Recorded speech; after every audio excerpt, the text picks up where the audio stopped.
Okay, y'all, what's the tea for real? Because your girl's a little anxious right now. And I didn't even plan that. Like, I knew I was going to have tea, but, you know, I'm serious. Like, what's the tea? How are y'all feeling? I feel like this is divine timing that I started this channel because things are all up in the air. Everybody's a little uneasy, and I'm just like in the same boat, but I also have these practices to like keep me kind of sane. I also bought a scrapbook today, so it's true. Make my body feel loose. You make my heart go boom. I noticed a few people asking me whether it was via my DMs. Okay, slide in my DMs, y'all, or in the comments on my last video if I could go into the details of the 8 dimensions of wellness.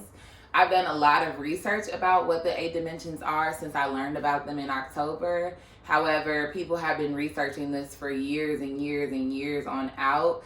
And so I'm going to let the experts do the talking more with the formal definitions, and I'm kind of paraphrasing and giving my personal anecdotes. So yeah, I first want to recognize Debbie Stovin, who is a veterinarian, but also has her PhD in epidemiology, who has given the most digestible explanation of the 8 dimensions of wellness, at least in my opinion. And so I'm going to link her work again in the description box below, because I feel like when I was reading what she was saying, I'm like, oh, this is actually doable. So I'm going to hop in with the 8 dimensions of wellness and their definitions. And I know y'all probably like, can you stop saying that? No.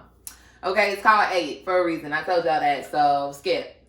But 2 clauses that I wanted to state before I hop in are these 2 things. Number 1, all parts of all 8 dimensions need attention at some point. If one is out of whack, then the others will kind of not be aligned and working at their full capacity. So that's something that's really important to note. But that brings me into the second clause. The 8 dimensions do not have to be balanced. Like, you don't have to give the same amount of attention that you give to your financial wellness to your physical wellness if that does not align with you, your goals, your purpose, passions, the whole 9. Okay? And so that was something too that really resonated with me, because sometimes I really do care about my physical wellness and what I'm eating and consuming and things of that nature. But sometimes I don't have the capacity for my social wellness. And some of y'all know that, okay? When I go MIA. Right. So I just wanted to point those 2 things out to you all, because I think that's really important. We can get overwhelmed with all this information, and I don't want you to ever feel like, oh my gosh, I have to get all these things in order. Nope. Pick which ones are most important to you and exert your energy there, but make sure you're spending a little bit of time checking on the other dimensions in your life. Cool beans? All right, hopping in. Okay, so we're gonna hop in and talk about the first dimension of wellness, emotional. So the way Dr. Debbie explains emotional wellness is that it's understanding and respecting your attitudes, feelings, and values. What stood out to me the most was respecting, because respecting these things about yourself are so key, and I think it helps you to healthily navigate when you're experiencing a particular triggering feeling, any trauma, or just a hard time or stress like what we're going through right now. I think too, it's the capacity to acknowledge any of these things. So a lot of times we suppress our emotions, and that's something that I definitely do, and we're working through it in therapy. But we suppress our emotions, and so emotional wellness is the ability to just acknowledge it exists. Whether or not you deal with it in the moment, that's another thing. But again, baby steps, figuring out what you have the capacity to actually tackle when it comes to the 8 dimensions is really key. So no pressure, that's just the foundation of it all. The second dimension of wellness that we're going to cover is environmental. So I know that one's like very broad and everybody's like, what does that even mean? The way Dr. Debbie explains it is that it's your understanding of how your social, natural, and built environments have an effect on your well-being. So I think a key part of this is just awareness.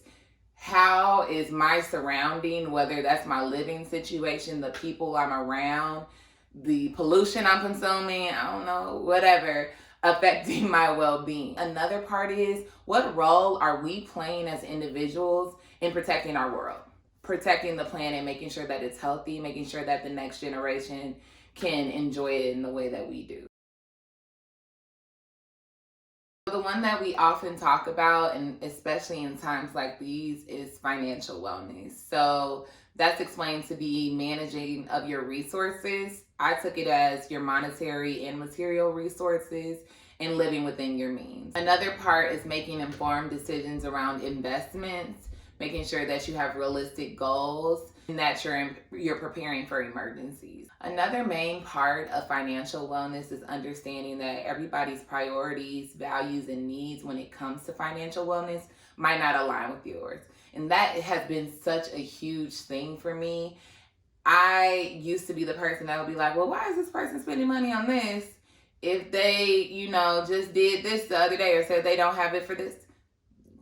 Whatever. That's how they roll. That's what works for them. That's what they needed in the moment, or that's what they wanted in the moment. So that's what they did with their money in the moment. And so once I got over that hump, I'm like, okay, do what you want, and I'm gonna do what I want. And we're gonna make sure that we take care of our business the way we need to take care of our business, and whatever works for us works for us. Okay. So the next one that we're going to talk about is intellectual wellness. And so that is all about just maintaining curiosity and being a lifelong learner. It's about never getting tired of that book or that podcast or those conversations that really have your brain moving and thinking. But it's also about when you get this knowledge and all these skills and you're at your peak, you're sharing it. You're not keeping it to yourself. And I think that's the biggest thing that I've learned that made me like, okay, I got to start this channel. Because I have all this information about things because I'm constantly learning, or I'm constantly talking to people, or, I'm attending all these events, and I'm like, let's bring all that to one central area so people don't have to, go out and necessarily look for it in a gazillion different places the way that a lot of us have. Occupational wellness is so key. It's about doing work that aligns with your purpose, your passions, your values, your lifestyle, the whole nine, and brings personal fulfillment. Keyword, personal. Does working for somebody else give you fulfillment? Yes, cool.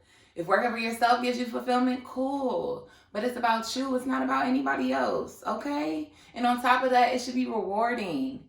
Like, you should genuinely be doing whatever work you're doing and feel like, oh, that feels good. It shouldn't even feel like work.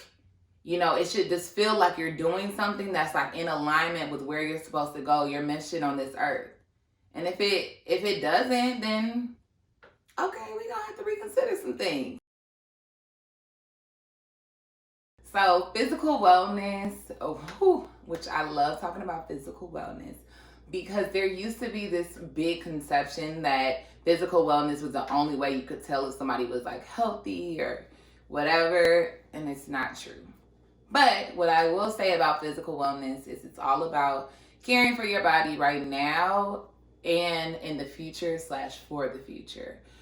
So some major parts about that include sleep, physical activity, and of course the food that you eat.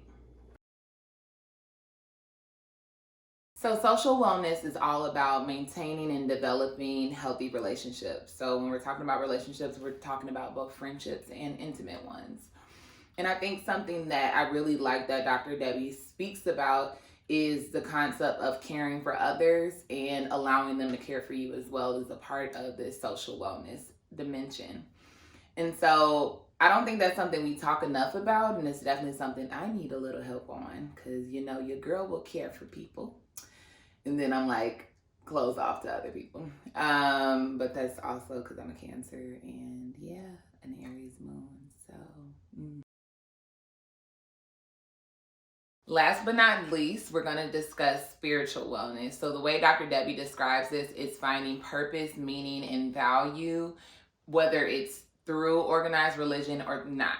And so I think that's something that's so key and can resonate with a lot of people, because some people identify as religious and some people identify as spiritual, or none of the above. That's about it for this week's episode of 8.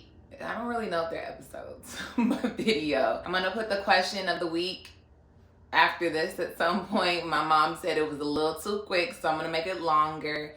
But as always, you all can feel free to comment, ask any questions, leave feedback, the whole 9. I would love if you would subscribe, share with your peeps, okay? Like this video. But really, I'm open to anything as long as they're good vibes, okay? Thank you. Talk to y'all next week. Peace. I will love you down. I will be very, very grateful. Very, very grateful.